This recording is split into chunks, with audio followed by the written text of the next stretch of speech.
Hi Leo, January 2025, unang buwan ng taon. Ito na po, ang inyong reading. Kuha lang tayo ng ilang mensaheng gabay, syempre pa para sa inyo. Anong kailangan marinig ng mga Leo right now? Message? Guidance, advice para sa mga Leo. January 2025, anong kailangan marinig ng mga taong ito? Leo. Okay, cut po natin ito into 3.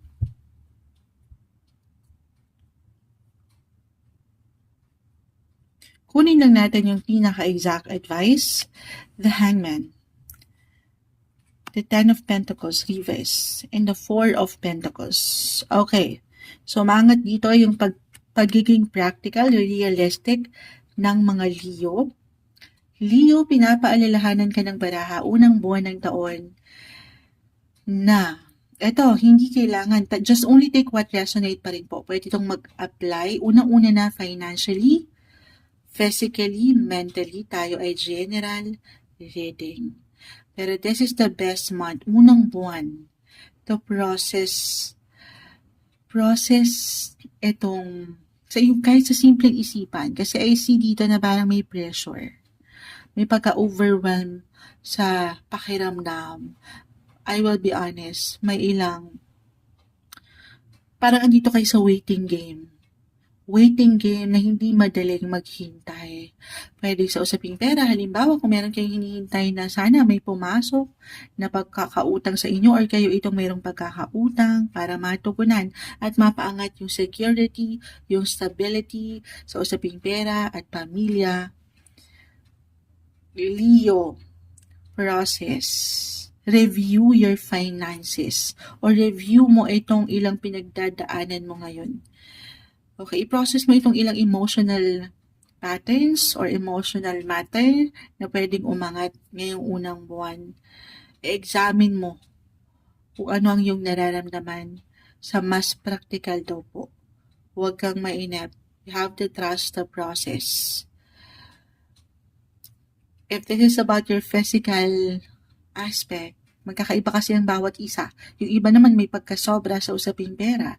Or dito kayo kinukulang sa emotional na koneksyon sa pamilya. I will be honest for some of you. Okay? Kaya pinapaalalahanan kayo na kung saan kayo parang merong kulang. Ito yung kailangan yung sana ma-improve. Ngayon pa lang, kailangan marinig ng ilan ngayong taon, ngayong bagong taon.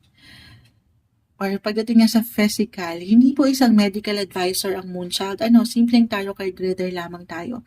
Pero parang meron kayong gustong, para sa ilan, meron kayong gustong ma-improve. Siyempre, pag gusto natin merong improvement sa kalusugan. Health is wealth nga raw eh.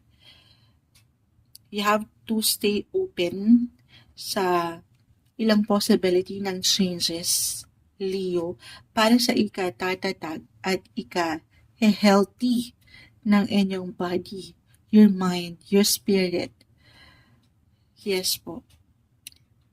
Okay. Kumbaga yung pagdating sa health or work, your family and wellness, paangatin yung awareness na meron ka pang improvement na pwedeng makita sa part na yan kung tutulungan nyo ang inyong mga sarili na hindi ma-stuck, okay? Na parang hindi nyo na kaya or wala nang ikaalwan pa or i-improve pa ang usaping pera or ang aking kalusugan. Huwag kayong panghihinaan ng kalooban. Meron ako nakikitang, I will be honest, parang maybe ito yung message na medyo maging madamot. Ano ba yun? Parang ngayon lang ako nakarinig niyan, Moonchild, kasi as a Leo, you have the biggest heart in the zodiac. So, may tendency na yes ng yes sa lahat ng pwedeng ipautos sa inyo, ipagawa sa inyo, hingin sa inyo. So this time, kasi paano kung nag-i-struggle na rin kayo pero yes pa rin kayo ng yes. It's okay to say no, Leo. Hindi yes ng yes sa lahat ng bagay, tao. Ibigay nyo ito ngayon, okay? Huwag niyong kakalimutan kung yes ng yes sa ilang sitwasyon, tao, bagay, posisyon sa trabaho, mag-yes naman daw kayo. Unang buwan ng taon sa inyong mga sarili, prioritize yourself. Okay? Focus and concentrate din sa kung ano yung mahalaga ngayon, yung practicality na aking na-mention, hindi sa babaliwalain nyo yung ilang pangangailangan ng ilang tao or ilang pakiusap sa trabaho ng inyong mga boss, halimbawa. Pero sandali lang, kaya pa ba? Kaya mo ba? Siyempre pa, if this is halimbawa, extra work for an extra income, kasi nga practical lang eh. Yes to offer, yes to opportunity. Pero kasi kaakibat din yan, yung extra work ay yung extra responsibility. So, tanongin ang sarili, kaya mo ba? Kaya pa ba? Kasi unang buwan ng taon, baka nitong mga nakalipas, dumaan ng holiday season. Sobrang, alam mo yun, labas na ng enerhiya. So, this time, pahintulutan niyo naman ang inyong mga sarili na kayo naman muna. Recharge your energy. Kung ito'y may patungkol sa inyong mga buhay, connection, relasyon, again, connect, communicate, meron at merong improvement. Depende yan kung saan kayo naglalaan ng priority. Okay? Or kinukulang na priority. Yun yung punan nyo. Yung ilang kakulangan sa part na yun. Kasi baka sa isang sektor, sobra-sobra na yung ibibigay nyo. Pero dito, nakakalimot kayo. So, you have to review, okay, re-examine, para magkaroon ng ilang reset, parang fresh starts para sa inyo bilang bago. Unang buwan ng 2024. I will be honest, may ilang struggle. Pero ito'y mapapahinga. Magagawa ng paraan, may solusyon. At tayo, may hugot ang mga Leo. At tayo ng pwede pa nating maiparating sa mga taong ito. Ayan na. Family. Add pa tayo. Lalo pa 4. Ito yun. Usaping pera, pamilya, tahanan, animals. Bumagsak na naman actually astrologically para sa mga Cancer. Nag-highlight din ng animals right now. Your 6th house of pets. Diyan yan pumapasok. January 2024. So, may ilang maaring concern for some of you. Just only take what resonate para sa mga animal lovers. Okay? May ilang concern sa ilang alaga nyo or kayo tong kakailanganin sila rin kasi totoo naman, stress reliever ang mga animals. At ang pamilya.